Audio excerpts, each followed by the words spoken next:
Hello student, कैसे हो आप सब लोग। भाई, इस समय अगर ये देखा जाए तो पूरा दुनिया, पूरा भारतवर्ष अपना कोविड-19 से बहुत ही बुरी तरीके से जूझ रहा है। इस चीज को ध्यान में रखते हुए हमारा संस्कृति इंस्टीट्यूट जो है आज से ऑनलाइन क्लासेस प्रारंभ कर रहा है। ठीक है, और इसके लिए हम सबको संस्कृति इंस्टीट्यूट का आभार व्यक्त करना चाहिए। मतलब विशेष तो मैं कुछ नहीं कहूंगा, आप सभी लोग घर पे रहिए, सुरक्षित रहिए। ठीक है, और इसी के साथ मैं फिजिक्स का सिलेबस आज स्टार्ट कर रहा हूं। सबसे पहले मैं आप लोगों को बता देता हूं कि फिजिक्स में अपने को पढ़ना है। तो अगर ये बात किया जाए 12 के सिलेबस का, तो फिजिक्स फर्स्ट वॉल्यूम में अकॉर्डिंग टू एनसीईआरटी वॉल्यूम 1 की अगर ये बात किया जाए तो मुख्य रूप से 3 चीजें पढ़ना है। पहला, इलेक्ट्रोस्टैटिक। दूसरा, इलेक्ट्रोमैग्नेटिज्म। तीसरा, इलेक्ट्रोमैग्नेटिक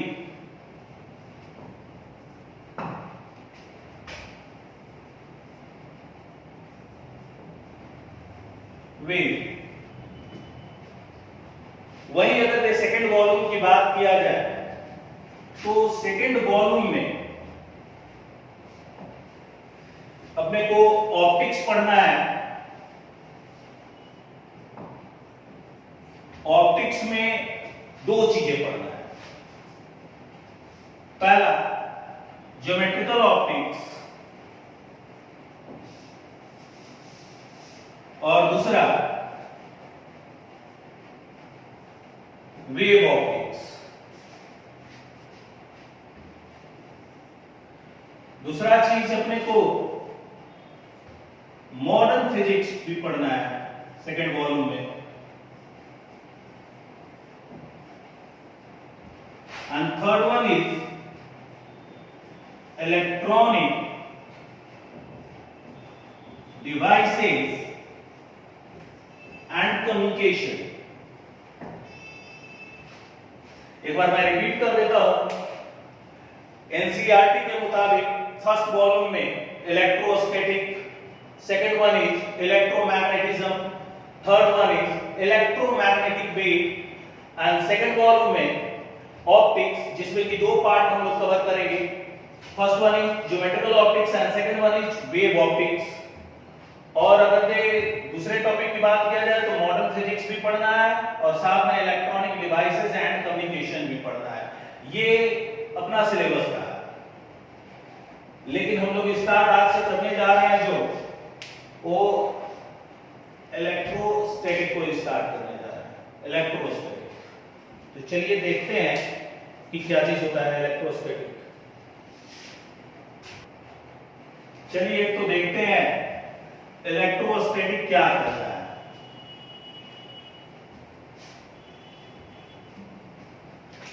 हम इलेक्ट्रोस्टैटिक को कुछ इस तरीके से लिखते हैं। इलेक्ट्रोस्टैटिक, अच्छा ये बताइए सब लोग कि हिंदी तो पढ़े हुए हो, इसका हम लोग संधि विच्छेद कर देते हैं। इसका क्या कर देते हैं? संधि विच्छेद कर देते हैं। हिंदी में जिस तरीके से उतरा तो हिंदी का हमको ज्ञान नहीं है, बट चलते हैं, इसको देखते हैं संधि विच्छेद करने पर क्या रिजल्ट निकलता है। तो अगर इसको ब्रेक करते हैं हम लोग तो इलेक्ट्रो और प्लस स्टैटिक निकल करके आता है। इलेक्ट्रो का मतलब हम लोग बड़ी बात ही जानते हैं कि क्या होता है, इलेक्ट्रॉन। और स्टैटिक की अगर बात किया जाए तो स्टैटिक का मतलब रेस्ट भी बोल सकते हैं, स्टेशनरी भी बोल सकते हैं, ठीक है। तो यहां पर स्टेशनरी इसका मतलब हो गया, और रेस्ट। अगर इलेक्ट्रॉन की बात किया जाए तो इलेक्ट्रॉन है क्या चीज, तो इलेक्ट्रॉन अपना चार्ज होता है। तो बेसिकली इलेक्ट्रोस्टैटिक ये समझाता है हमको कि भाई हमारे अंदर जो पढ़ना है वो आपको चार्ज के बारे में पढ़ना है, और चार्ज कैसा होना चाहिए, तो रेस्ट पर होना चाहिए। Due to rest charge forces का अध्ययन करना है, पोटेंशियल का अध्ययन करना है, और इलेक्ट्रिक फील्ड का अध्ययन करना है। इस चैप्टर में ये इलेक्ट्रोस्टैटिक अपना करता है, ठीक है। तो बेसिकली अगर यहां पर बात किया जाए तो चार्ज अपना कैसे होगा, स्टेशनरी। देखिए एक बड़ा ही बेहतरीन चीज यहां पर देखने के लिए मिल रहा है कि भाई चार्ज स्टेशनरी है, और इलेक्ट्रोस्टैटिक चैप्टर से ही पता चलता है कि जब तक से हम लोग इलेक्ट्रॉन अर्थात चार्ज के बारे में नहीं जानेंगे तब तक से सवाल ही नहीं है कि इलेक्ट्रोस्टैटिक को समझ ले। बिकॉज इसी चार्ज की वजह से फोर्स उत्पन्न होगा, इलेक्ट्रिक फील्ड बनेगा, ठीक है, और पोटेंशियल वगैरह ये सारा चीज देखने के लिए मिलेगा। अब देख लेते हैं कि इस रेस्ट चार्ज की वजह से हम लोग पढ़ेंगे क्या क्या चीज। तो पहला चीज अगर बात करें तो फोर्स, दूसरा अगर बात करें तो फील्ड यानी इलेक्ट्रिक फील्ड बेसिकली, और यहां पर इलेक्ट्रोस्टैटिक फोर्स, और थर्ड वन इज पोटेंशियल। और भी बहुत सारे चीज हैं जिनको कि पढ़ेंगे, जैसे जैसे आगे आगे बढ़ेगा वैसे वैसे हम लोग देखते जाएंगे क्या चीज होता है, लेकिन मुख्य रूप से यही चीज पर फोकस अपने को करना है। चलिए, तो सबसे पहले तो चार्ज को समझ लेते हैं कि चार्ज कहता क्या है, चार्ज होता क्या है। बहुत सारे बच्चे लोग बोल देते हैं चार्ज, जब भी पूछा जाता है what do you know about the charge या व्हाट इज चार्ज, इस टाइप से क्वेश्चन जब एराइज किया जाता है तो बहुत सारे बच्चे बोल देते हैं कि चार्ज जो होता है हलचल से पैदा होता है, या चार्ज जो होता है दो प्रकार का होता है। लेकिन एग्जैक्ट डिफिनीशन जो कहा जाए वो कोई भी स्टूडेंट नहीं बता पाता है, बहुत कम है, रेयर केस में, कि चार्ज होता क्या है। अगर चार्ज की बात किया जाए तो चार्ज किसी भी मैटर का, ध्यान से सुनिएगा सब लोग, चार्ज किसी भी मैटर का वो प्रॉपर्टी होता है जिसके वजह से वो मैटर इलेक्ट्रिकल और मैग्नेटिक इफेक्ट दिखाता है। क्या चीज मैंने बोला, इलेक्ट्रिकल और मैग्नेटिक इफेक्ट प्रोड्यूस करता है या एक्सपीरियंस करता है। यानी कि सिंपल भाषा में बोल सकते हैं कि चार्ज इज द प्रॉपर्टी, क्या चीज, ध्यान से सुनिएगा, नोट कीजिएगा, मैं बार बार रिपीट करूंगा, charge is the property associated with matter, charge is the property associated with matter due to which it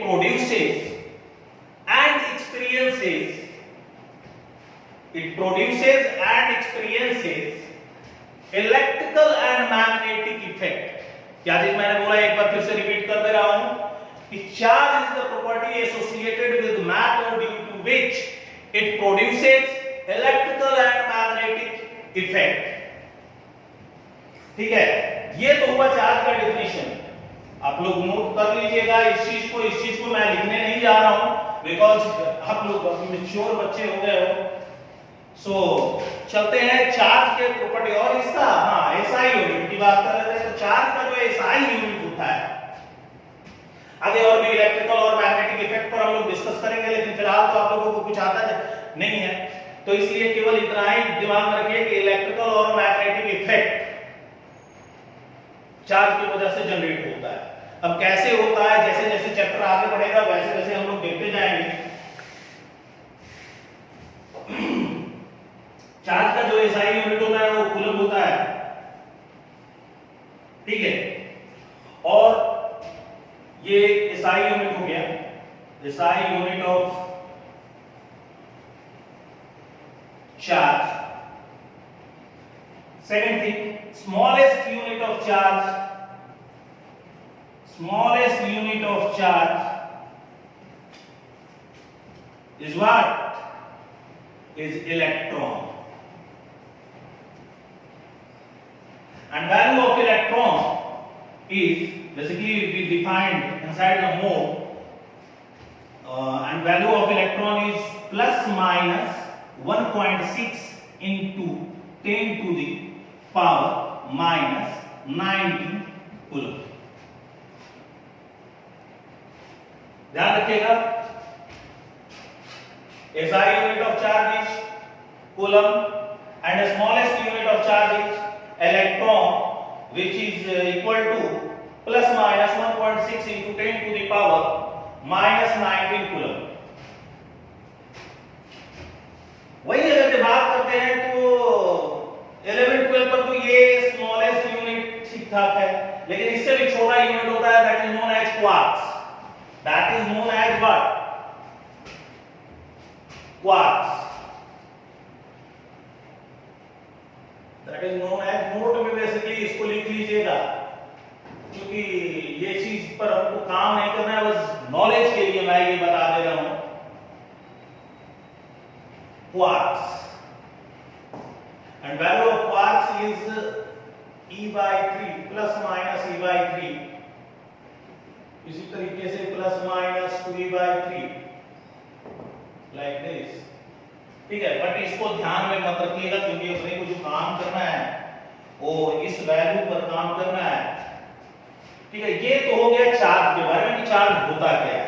charge का डेफिनेशन हम लोगों ने देख लिया, स्मॉलेस्ट यूनिट ऑफ चार्ज हम लोगों ने देख लिया, SI यूनिट ऑफ चार्ज देख लिया, और एक चीज और क्वार्क्स के बारे में खैर उसका उतना कोई जरूरत नहीं है. और दूसरा चीज भाई, ये तो केवल डेफिनेशन हो गया. दूसरा चीज हम लोग चलते हैं, प्रॉपर्टीज ऑफ चार्ज क्या होता है. प्रॉपर्टीज क्या होते हैं चार्ज के, जिसके आधार पर ये काम करता है. प्रॉपर्टीज देखते हैं, प्रॉपर्टीज क्या करता है. चलिए ध्यान देते रहिएगा, ध्यान से देखिएगा तो कोई दिक्कत नहीं.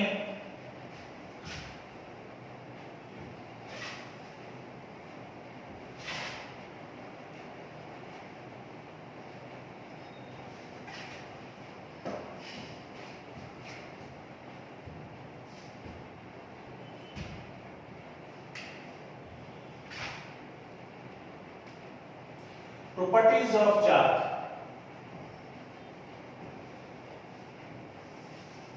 चलते हैं, देख लेते हैं कि इसका प्रॉपर्टी क्या करता है.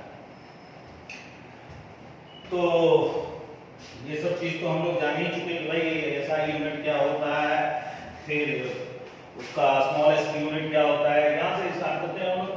पहला जो प्रॉपर्टी कहता है, चार्ज अपने बारे में बोलता है कि भाई मैं जो होता हूँ स्केलर क्वांटिटी हूँ. मैं क्या चीज हूँ? Scalar quantity. Charge which is scalar quantity. दूसरा,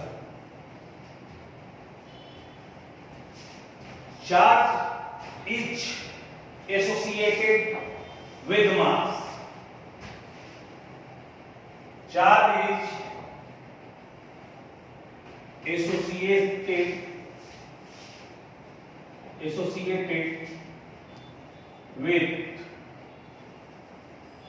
mass.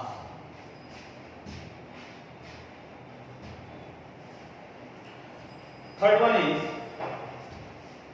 पहले मैं क्या करता हूं कि लिख देता हूं टॉपिक, उसके बाद मैं आप लोगों को 1 by 1 कर करके समझा दूंगा कि क्या होता है. Third one is, charge is conserved.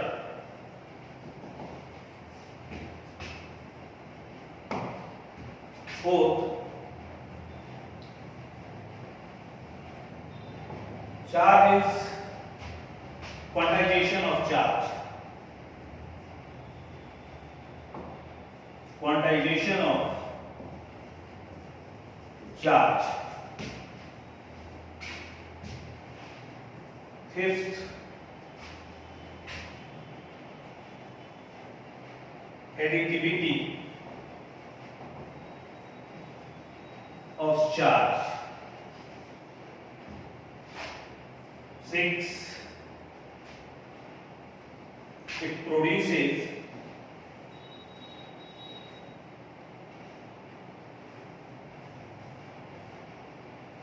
electrical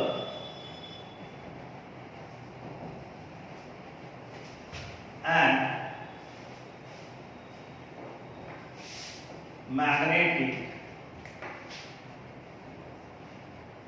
effect.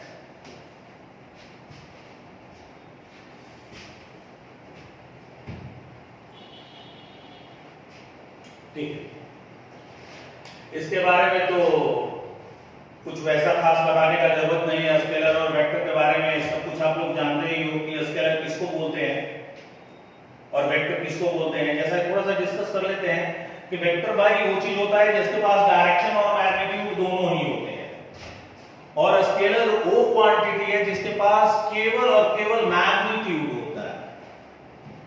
केवल और केवल क्या चीज होता है? मैग्नीट्यूड होता है। तो इसके बारे में विशेष नहीं बताऊंगा। सेकंड थिंग पर आ जाते हैं। Charge is associated with mass.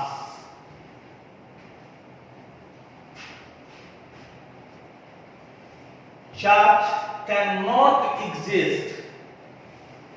Charge cannot exist without mass. Why? Mass can exist without charge. कहने का मतलब है कि चार्ज मास के बिना कभी भी एग्जिस्ट नहीं करेगा, जबकि अगर मास की बात किया जाए तो चार्ज के बिना एग्जिस्ट कर सकता है। इसका बहुत बढ़िया एग्जांपल है, क्योंकि आगे वेव ऑप्टिक्स में आप लोगों को देखने के लिए मिलेगा।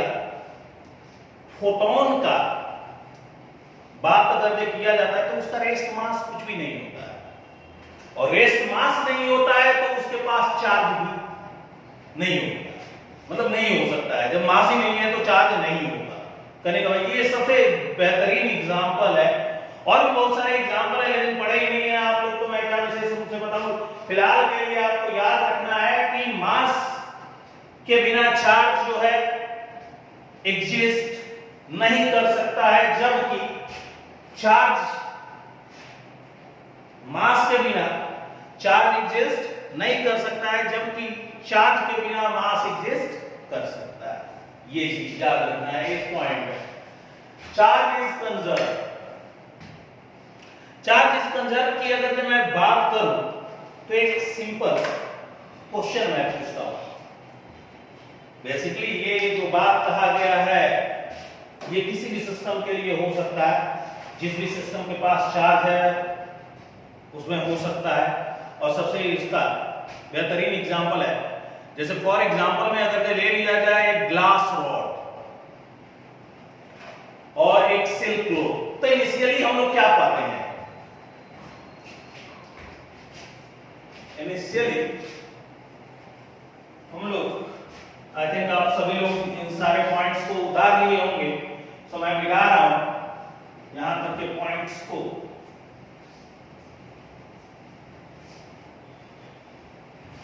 ध्यान दीजिएगा, charge is conserve. For example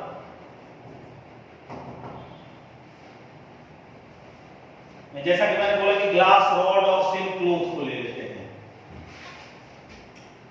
तो इनिशियल चार्जेस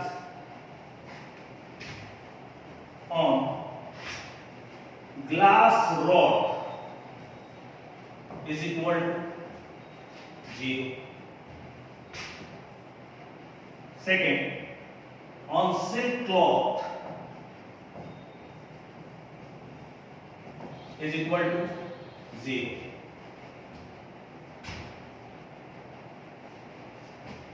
ये कब का है? ये कब का? जब हम लोग आपस में इसको रब नहीं कर रहे हैं तब, विदाउट रबिंग।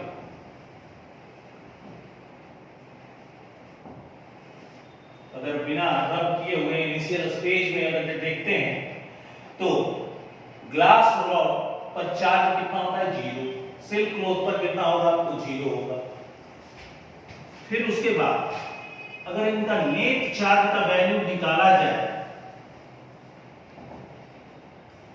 तो भी 0। अब आफ्टर रबिंग भी देख लेते हैं कि भाई क्या होता है। अगर आफ्टर रबिंग की बात मैं करता हूं,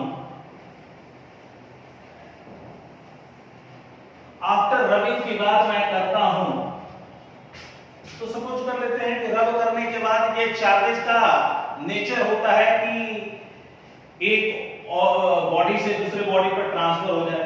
तो जितना ट्रांसफर रॉड से सिल्क पर मान लेते हैं या सिल्क से रॉड पर मान लेते हैं, दोनों में से अगर ये सपोज कर लिया जाए कि ग्लास रॉड पर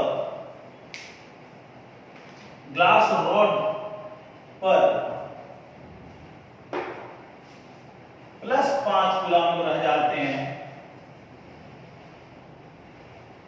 और सिल्क क्लॉथ पर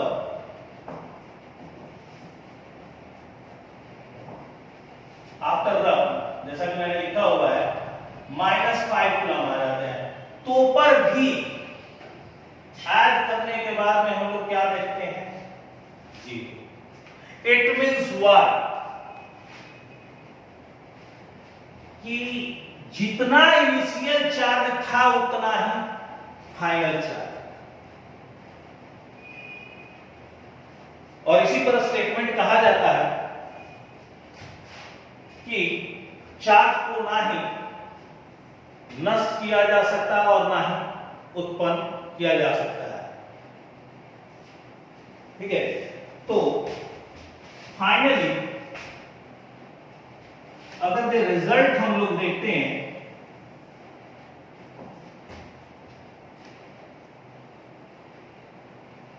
तो इनिशियल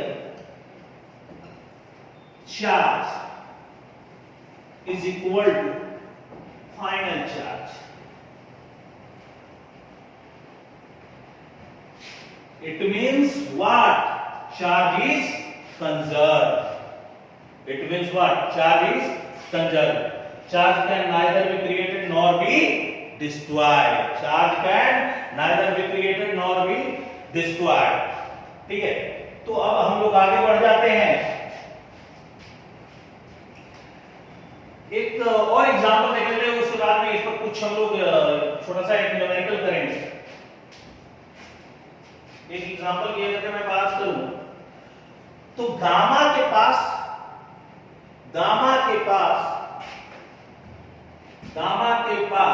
अगर जब मैं गामा का जब बॉम्बार्ड हम लोग न्यूक्लियस पर कराते हैं, किस पर? न्यूक्लियस पर कराते हैं, तो इनिशियली अगर ये गामा के पास में देखते हैं तो Q इज इक्वल टू, यानी कि net charge is equal to 0 होता है, चार्ज इज इक्वल टू 0 होता है। और बाद में गामा क्या करता है कि पेयर ऑफ चार्जेस को प्रोड्यूस करता है आफ्टर कोलिजन। तो गामा जब स्ट्राइक करेगा तो यहां से इलेक्ट्रॉन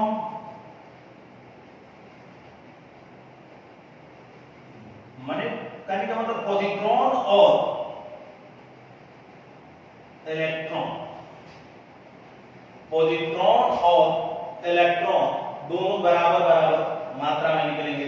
तो जब इनको ऐड करते हैं फाइनली तो हम लोग पाते हैं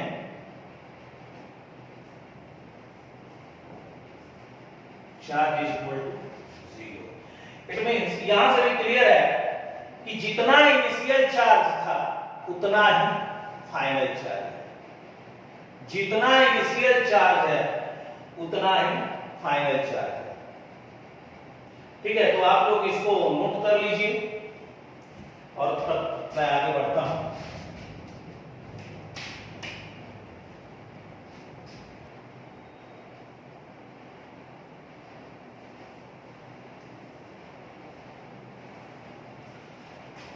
आई थिंक आप लोग नोट कर लिए होंगे।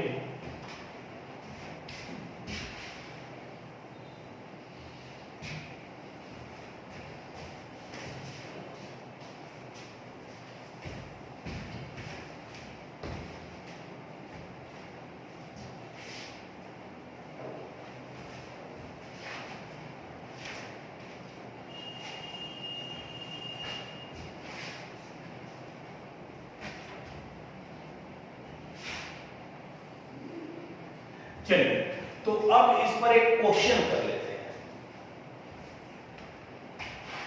एक मेरा दोस्त आता है, क्या बोलता है कि यार एक बॉडी ले लो। मैंने कहा कि चलो भाई, मैंने एक बॉडी ले लिया कुछ इस तरीके का, और इसमें फॉर एग्जाम्पल वो बोला कि एबीसीडी कर करके 4 पार्ट कर लेते, और फिर वो क्या बोलता है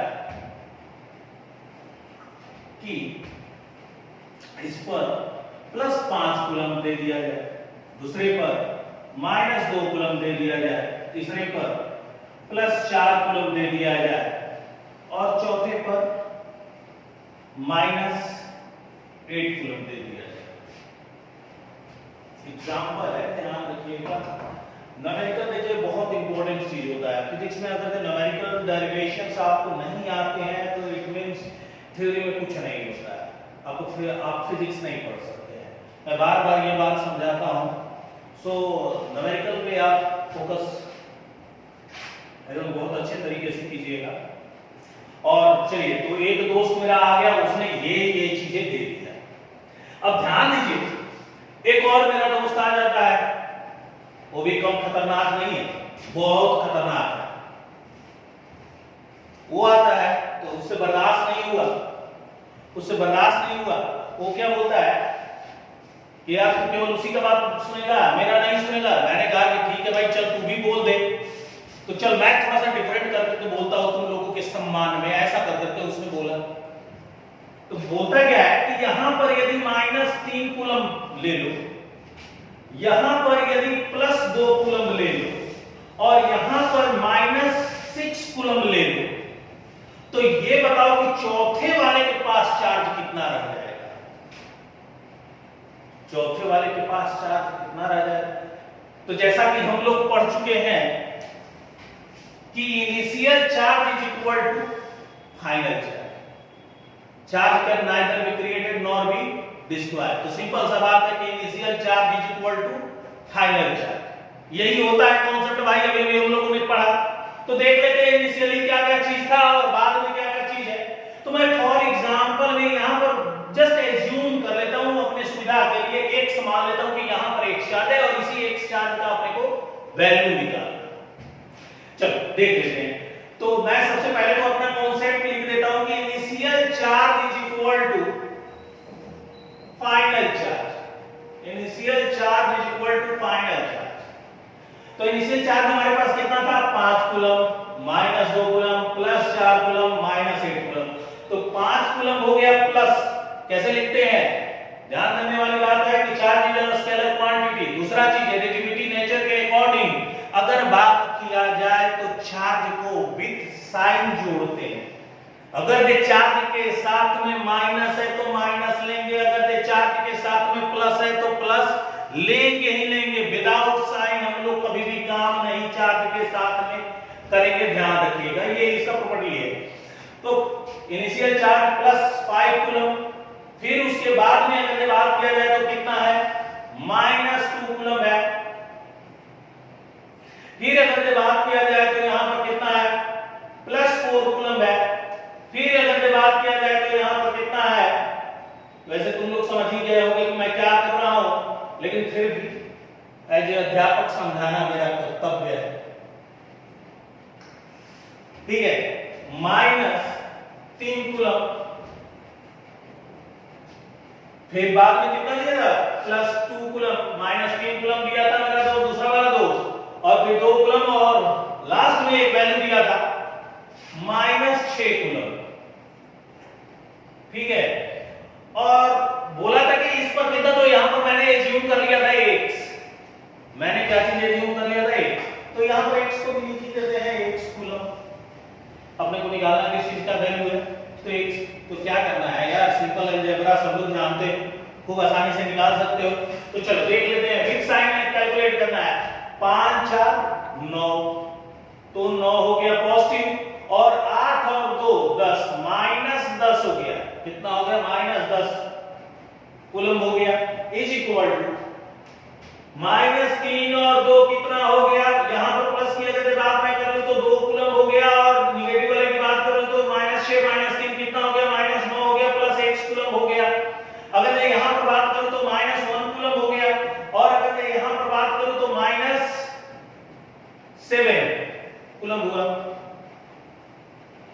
और प्लस x कूलम हो गया। तो x coulomb is equal to, अगर मैं बात करता हूं तो इधर से 7 इधर आएगा तो प्लस हो जाएगा। तो यानी फाइनली अगर मैं बात किया जाए तो x इज इक्वल टू कितना मिला, 6 कूलम। यानी कि इसके पास कितना होना चाहिए, 6 कूलम होना चाहिए। चलिए, तो आप लोगों ने देख लिया कि x is equal to 6 coulomb हो जाएगा। तो इस तरीके से हम लोग क्लियर कर सकते हैं कि भाई चार्ज कंजर्व कैसे होता है। ठीक है, अगर इसको जांचने की बात मैंने सही किया या गलत किया तो भाई कैसे करेंगे, तो दोनों तरफ जीरो हो जाए, इनिशियल और फाइनल जीरो हो जाए तो मतलब कि हम लोग सही कर रहे हैं। अगर ये जीरो नहीं आता है तो इट मींस कि हम लोग गलत कर रहे हैं। ध्यान दीजिएगा इस बात पर, मैंने क्या बोला कि अगर ये दोनों तरफ यानी कि इनिशियल चार्ज और फाइनल चार्ज दोनों तरफ अगर ये जीरो आ जाता है तो इट मींस कि हम लोग सही कर रहे हैं, अदरवाइज गलत कर रहे हैं। चलिए देख लेते हैं भाई, इनिशियली अगर ये जोड़ते हैं तो -1 कूलम आया था। ठीक है, -1 दोनों तरफ बराबर हो जाना चाहिए, बेसिकली जीरो का सेंस ये चीज है। और अगर मैं बात किया जाए इधर, अगर मैं 6 की बात करते हैं, यहां पर 6 रख देता हूं, x की जगह पर 6 या देख लेता हूं। ये तो हम लोग जोड़ ही चुके हैं, माइनस दोनों तरफ बराबर हो जाना चाहिए, सॉरी जीरो नहीं बराबर हो जाना चाहिए। तो -1 कूलम इधर भी हो गया। और यहां पर x के जगह पर अगर मैं 6 रख दूं तो ऑब्वियसली इन दोनों को जोड़ने के बाद में क्या चीज हो जाएगा, -7 हो जाएगा। इन सबको जोड़ने के बाद में -7 और +6 करने के बाद में क्या हो जाएगा, -1। यानी कि दोनों तरफ क्या देखने के लिए मिला, -1 coulomb is equal to 1 coulomb, it means -1 coulomb, it means what, charge is conserved. It means what, charge is conserved. अब चलते हैं हम लोग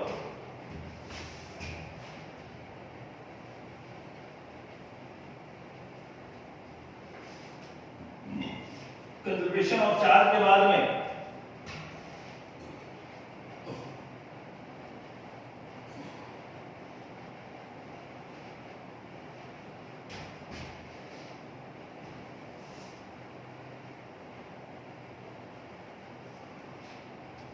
जो नेक्स्ट था, तो फाइनली क्या चीज बोल सकते हैं, मैं एक बार फिर से रिवाइज कर दे रहा हूं। Charge can neither be created nor be destroyed. Charge को ना ही क्रिएट किया जा सकता और ना ही खत्म किया जा सकता है, ना ही उत्पन्न किया जा सकता है और ना ही खत्म किया जा सकता है। ध्यान दीजिएगा। अब अच्छा, एक बात मैं बता दे रहा हूं, जो भी मैंने इंडेक्शन लिया था मेरे को ध्यान में नहीं आ रहा है कि कौन सा इंडेक्शन था। मैं प्रॉपर्टीज में से ही एक तो अपने मन से लेकर के शुरू करता हूं। ठीक है, ध्यान दीजिएगा। अब उसका इंडेक्सिंग मत चेक कीजिएगा, ठीक है। तो फिर उसके बाद आई थिंक 3 प्रॉपर्टी मैंने बता दिया, चौथा में मिला लीजिएगा, चौथा होगा या 5वां होगा। ठीक है, charge is quantized. Charge is quantized या क्वांटाइजेशन ऑफ चार्ज, इसको लिखो ज्यादा बेटर होगा। Quantization of charge, quantization of charge, ये चौथा प्रॉपर्टी है। अकॉर्डिंग टू दिस प्रॉपर्टी, ये प्रॉपर्टी क्या कहता है कि भाई जो चार्ज होता है वो बराबर होता है इंटीग्रल मल्टीपल ऑफ इलेक्ट्रॉन।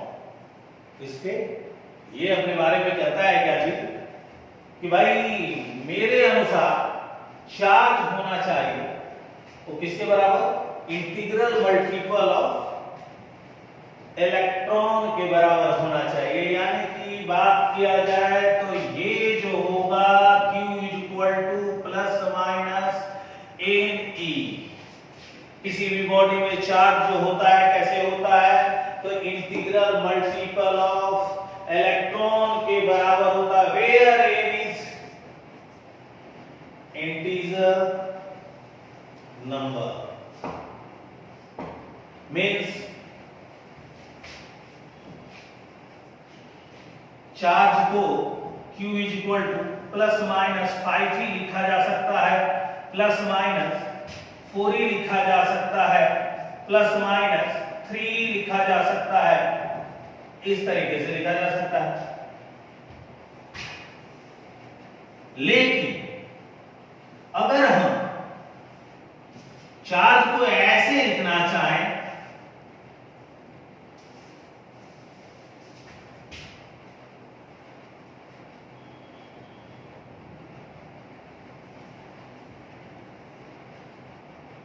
तो ये चीज गलत होगा, सही यही चीज। ध्यान देने वाली बात है, चार्ज का जो वैल्यू होता है according to quantization of charge is equal to integral multiple of electron. क्या चीज मैंने बोला? Integral multiple of electron. Charge is equal to integral multiple of electron. We can't write in this way। ठीक है, तो ये चीज अपना गलत हो जाएगा, ठीक है, और सही ये चीज होगा। एक एग्जांपल देख लेते हैं इसी पर, ध्यान से सुनिएगा। क्वेश्चन बड़ा बेहतरीन क्वेश्चन है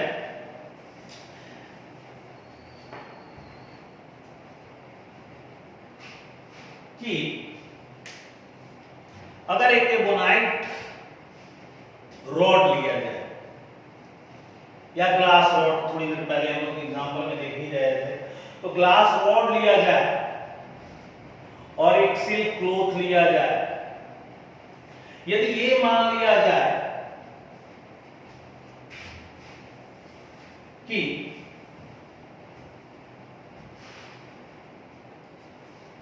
सिल्क क्लॉथ पर इनिशियल जो चार्ज है, ध्यान से सुनिएगा क्वेश्चन में, क्वेश्चन लिखवा नहीं रहा हूं, ध्यान से समझिएगा। एक मैंने एवराइट रॉड या ग्लास रॉड लिया, ठीक है, और साथ में सिल्क क्लॉथ लिया, ठीक है, और मैं ये मान लेता हूं कि सिल्क क्लॉथ पर जो है प्लस 5.7 into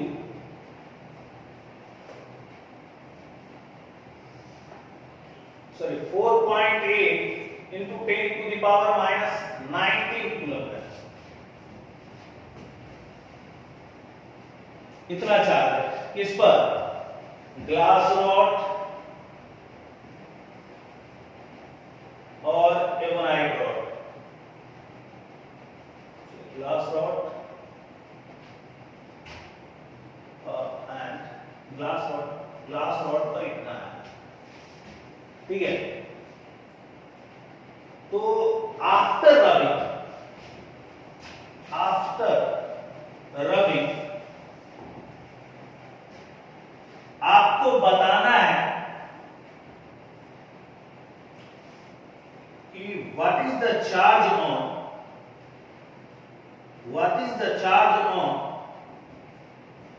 silk cloth। उतना लंबा लाइन कौन लिखे, इसलिए शॉर्ट में मैंने लिख दिया what is the charge on silk cloth. तो ऑब्वियसली आप लोगों का जवाब होगा कि भाई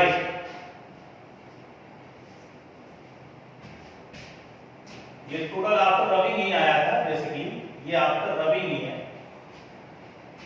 तो आप लोगों का जवाब होगा कि सर एक पर अगर जब plus 4.8 into 10 to the power minus 19 coulomb जाता है तो दूसरे पर 110% minus 4.8 into 10 to the power minus 19 coulomb होगा। बिकॉज अभी थोड़ी देर पहले मैंने बताया कि चार्ज का ये नेचर होता है कि एक अनचार्ज बॉडी पर जितना चार्ज जाता है पॉजिटिव में उतना ही अपोजिट वाले पर माने नेगेटिव साइन के साथ में उतना ही मैग्नीट्यूड भी जाता है, ठीक है। तो सिल्क क्लॉथ पर भी कितना होगा? इतना होगा।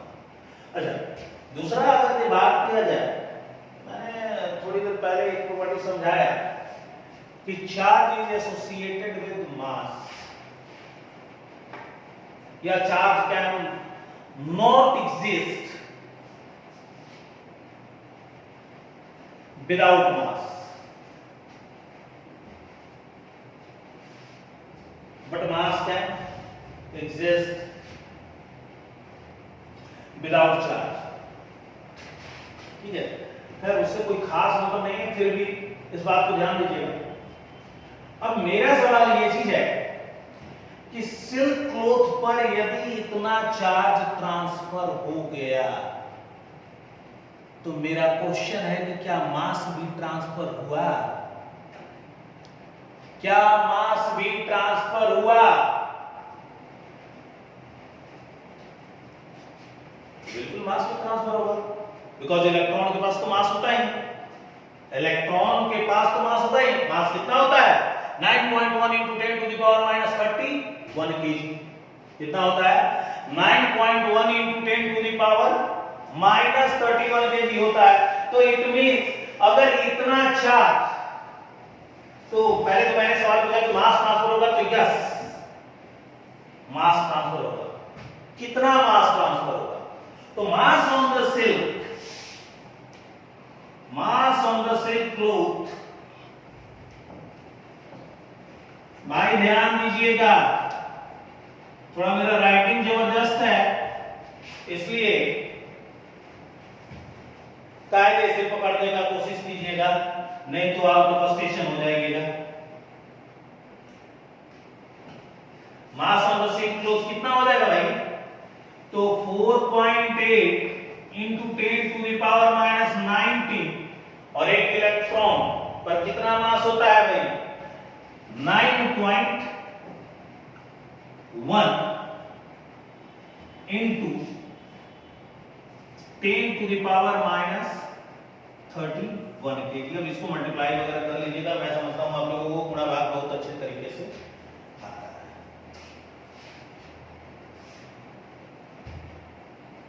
अब अगर ये तो चार्ज इतना ट्रांसफर, इतना मास का चार्ज ट्रांसफर हुआ, इतना मास ट्रांसफर हुआ, सॉरी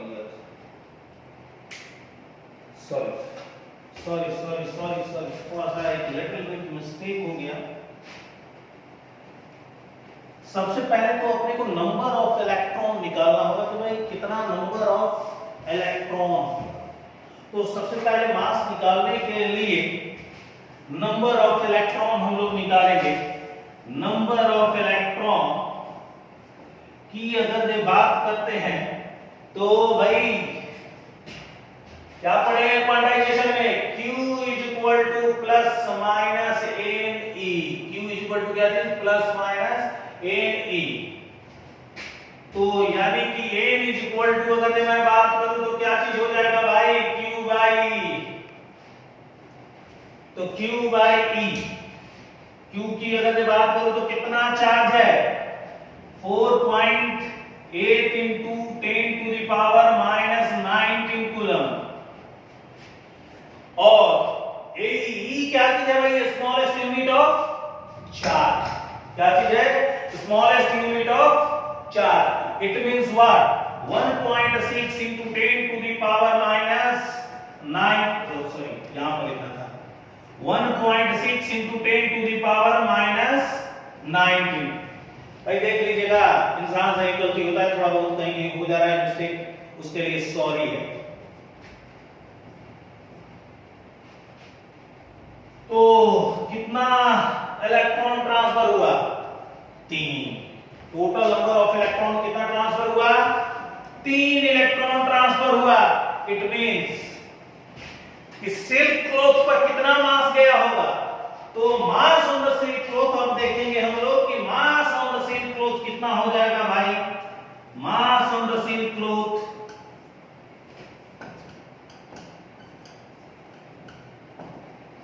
3 into मास कितना होता है इलेक्ट्रॉन का? तो 9.1 into 10 to the power minus 31 kg, यानी 3 हो गया और 9 3 27 27.3। 3 9 3 27 27.3 into 10 to the power minus 31 kg। इतना मास जो है ट्रांसफर हुआ किस पर? सिल्क क्लॉथ पर। इट मींस चार्ज यदि ट्रांसफर एक बॉडी से दूसरे बॉडी पर हो रहा है तो उसी रेशियो में मास भी ट्रांसफर होगा। तो ये था क्वांटाइजेशन ऑफ चार्ज। तो क्वांटाइजेशन ऑफ चार्ज का मतलब क्या हुआ, क्या कहता है ये प्रॉपर्टी? तो भाई चार्ज जो होता है equal to integral multiple of electron weight. It means Q is equal to plus minus n, where n is what? Integer number. Example में हम लोगों ने क्या दिया, एक ग्लास रॉड लिया और दूसरा चीज सिल्क क्लॉथ लिया। ग्लास रॉड को सिल्क क्लॉथ के साथ में रब करने पर हम लोगों ने ऑब्जर्व किया कि ग्लास रॉड पर 4.8 into 10 to the power minus 19 coulomb आ जा रहा है, ठीक है। तो फिर सवाल उठता है भाई सिल्क क्लॉथ पर कितना गया होगा, सिल्क क्लॉथ पर कितना गया? तो हम लोग जानते हैं कि वहां पर अगर ये प्लस में गया है 4.8 into 10 to the power minus 19 coulomb, अगर ये प्लस में गया है तो उतना ही चार्ज निगेटिव में सिल्क क्लॉथ पर आएगा। It means minus 4.8 into 10 to the power minus 19 coulomb. दूसरा सवाल मैंने किया कि क्या मास भी सिल्क क्लॉथ पर ट्रांसफर हुआ? तो जी हाँ, बिल्कुल मास ट्रांसफर हुआ, बिकॉज वी नो दैट कि यदि इलेक्ट्रॉन के पास में क्या होता है, मास होता है, कितना होता है? तो 9.1 into 10 to the power minus 31 kg, ठीक है। तो सबसे पहले तो नंबर ऑफ इलेक्ट्रॉन अपने को फाइंड आउट करना होगा। तो नंबर ऑफ इलेक्ट्रॉन हम लोग कैसे फाइंड आउट करेंगे? तो Q is equal to हम लोग जानते हैं प्लस माइनस क्या होता है, n ही होता है, where n represents the number of electron। तो n is equal to क्या हो जाएगा? Q by E हो जाएगा। और Q का वैल्यू कितना है भाई? तो 4.8 into 10 to the power minus 19 हो जाएगा, और E का value E is what?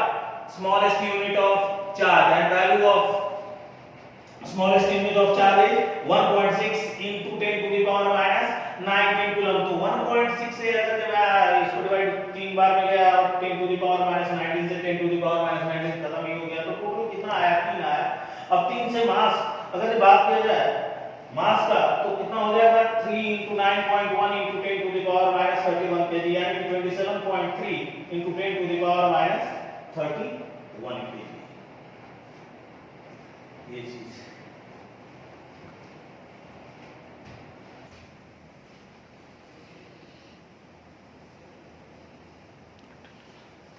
I think आप लोगों ने नोट कर लिया होगा। अच्छा, बाकी का बचा हुआ जो भी पॉइंट है प्रॉपर्टीज ऑफ चार्जेस का, उसको हम लोग कल डिस्कस कर लेंगे, और भी न्यूमेरिकल देखेंगे। अभी तो कहानी शुरू ही हुआ है। वैसे फाइनली मैं कमेंट में पूछना चाहूंगा कि आनंद की प्राप्ति हुई कि नहीं हुई? भाई जरूर लिखिएगा, क्योंकि उसी से एक शिक्षक का मनोबल बढ़ता है। ठीक है, थैंक यू।